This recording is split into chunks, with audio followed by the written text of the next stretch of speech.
What's up, I'm Brian Tong and welcome to the Apple Byte, and this week it's all about the iPad 2. Steve Jobs made a surprise appearance to a standing ovation to announce Apple's latest tablet. Good morning. Thanks for coming. Thank you.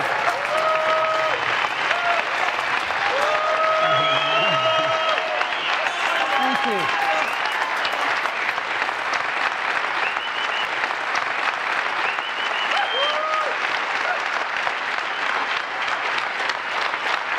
Wow, that was emotional. So let's just show you the goodies with Donald Bell's hands-on with the iPad Part 2.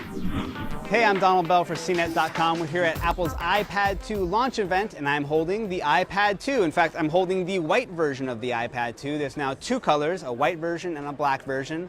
All the same prices, all the same capacities as last year's, but you're now getting a much thinner design, a lighter design, and you're also getting a faster processor. There's a dual-core A5 processor in here.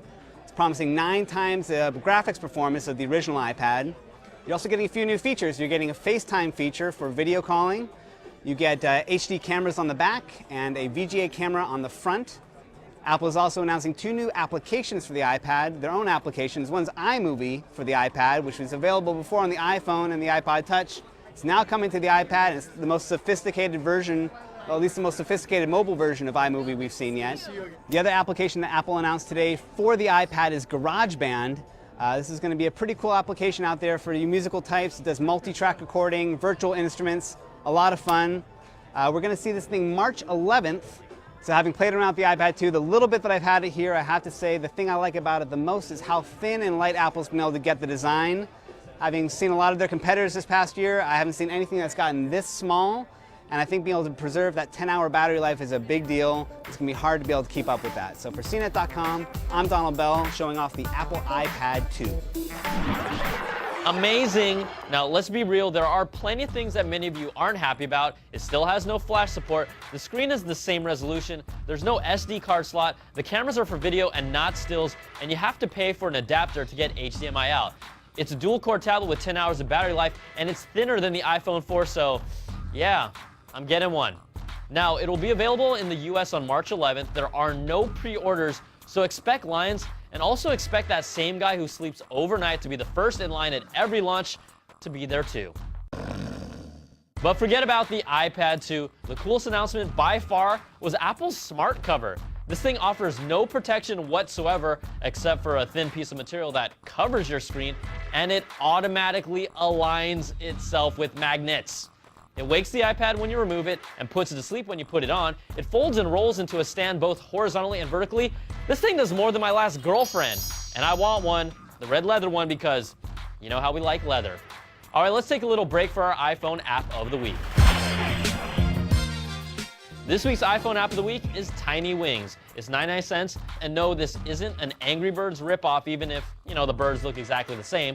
But all you have to do is touch the screen to fold your wings to make yourself heavy and gain speed going downhill. Let go to fly, and it's the classic, simple, cute, and addictive game, just like Ariel. All right, to the quick bites. iOS 4.3 was briefly featured, and you've seen it on our show. It will be released to the public on March the 11th with support for the iPhone 4 GSM model, the 3GS, and the 3rd and 4th gen iPod Touches, but not the Verizon iPhone 4 at the moment. Also, iMovie and GarageBand were 2 apps that I'm genuinely excited about, and they make the iPad now a device that's not only for content consumption, but content creation. They'll be $4.99 for each app. The universal version of iMovie for iOS devices will work on the iPad 2, iPhone 4, and the 4th gen Touch, but not the original iPad, while GarageBand will work on both iPads. Now, I know there's some of you that aren't impressed by this iPad update, but for those of you looking for a sweet deal, check out the refurbished section of Apple's online store, where you can now get the original OG 16 gig iPad that's good as new with the same warranty for $349. So yeah, you might want to get on that. All right, that's going to do it for this week's show. Now, we want to hear how you, the Apple Biters, feel about the iPad 2. We'll read your emails in next week's show, so send us your thoughts to theapplebite@cnet.com. I'm Brian Tong. Thanks for watching, and we'll catch you guys next week for another Bite of the Apple.